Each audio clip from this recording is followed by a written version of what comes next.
This is the road just up from our house. This is crazy.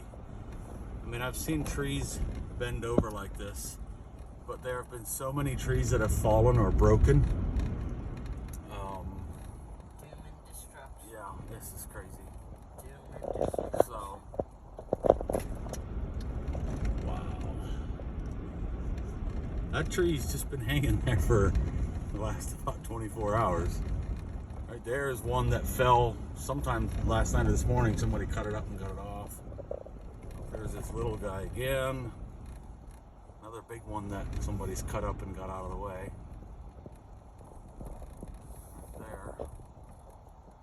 Wow. Yeah, it's pretty crazy.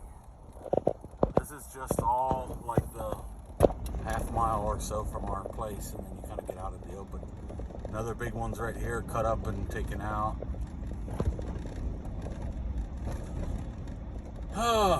Wow.